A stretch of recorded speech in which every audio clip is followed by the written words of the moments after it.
Hey there, my friends. Hope you're all doing well on this fine Saturday or whenever you might happen to watch this. I'm in between college football games and just thought I'd do a video. I was kind of thinking about doing it tomorrow, but I said, I think we'll go ahead and do it today. And as the title says, it's about overcoming struggles and some of my essential tools that I use to do that. I've talked about it before. I've struggled over the last 4 or 5 years since I've been back in the States. And I don't talk about it all the time, though, and I don't like to go so too in depth with it because just honestly, and this is just me, I see people that are constantly, complaining, talking about their problems online and on social media, and I'm just not comfortable with that. I will mention it up to a point that it kind of maybe explain some of my behavior, and and if I could have something that I think that might help other people. Now, as the title says, these are my essential tools. I'm not here to teach you tools how to navigate this yourself. What I'm here to do is just like really make you aware that you need to have those tools for when things happen or for when you're struggling with mental stuff. Like I say, over the last few years, I've dealt with anxiety, a bit of depression, but I want to make something crystal clear when I use those two terms right there because so many people out there self diagnose these days, and I guess I'm sort of doing that, but I'm not because I understand the difference. I don't have clinical depression. I don't have crippling anxiety because some people take medications for these things. Anxiety, some people, can hardly get through certain things because they have panic attacks and physical things that happen to their body. Some people have depression so bad they can't get out of bed. Now, I've felt that. I've felt little tinges of that before, but I generally call mine situational anxiety and situational depression to differentiate it there. But like I say, it's just terminology. I'm not really worried about that. I just like to explain it for people because I do really feel for people that really struggle with the worser forms of this. And yeah, so I've got like different tools I go to. I meditation and breath work.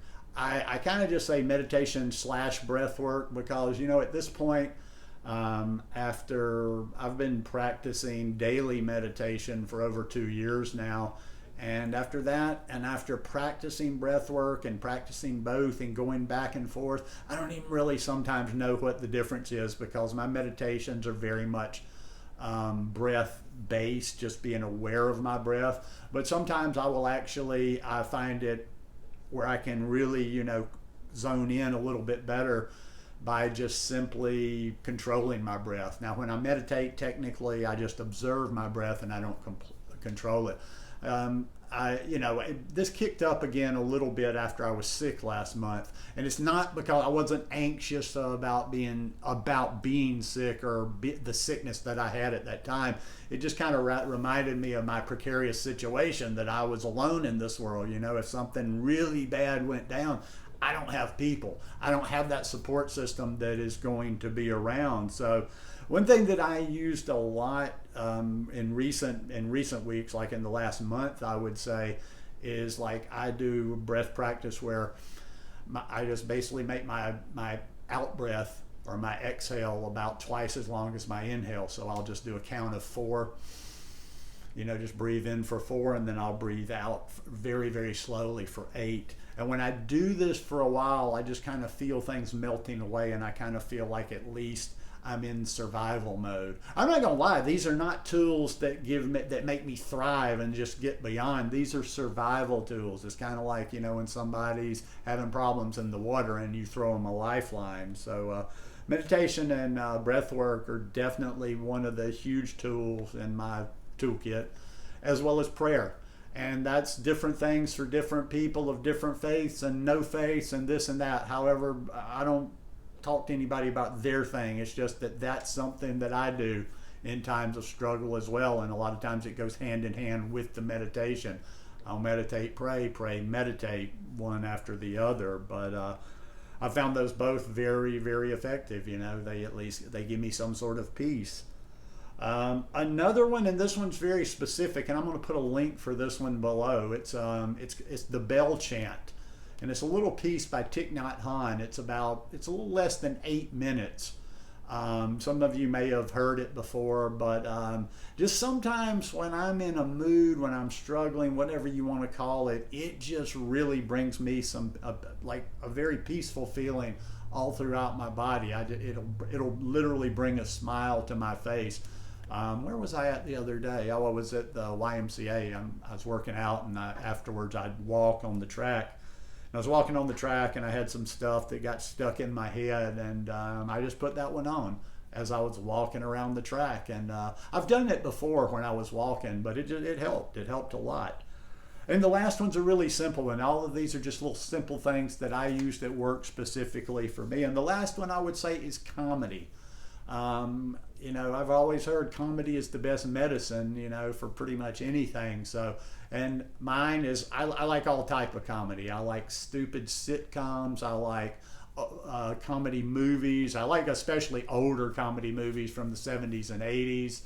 I like stand-up. I love stand-up. I watch a lot of stand-up whenever, comedians that I like have a new stand-up special out. And one of my actual favorite watching that I watch most nights before I go to bed or as I'm going to sleep are podcasts of stand-up comedians. I like the process behind their comedy, and plus that's not scripted. It's just it's improv it's kind of improv comedy, and you never know what they're going to say in the moment. And a lot of times I can lose myself in comedy. I can lose myself in silly.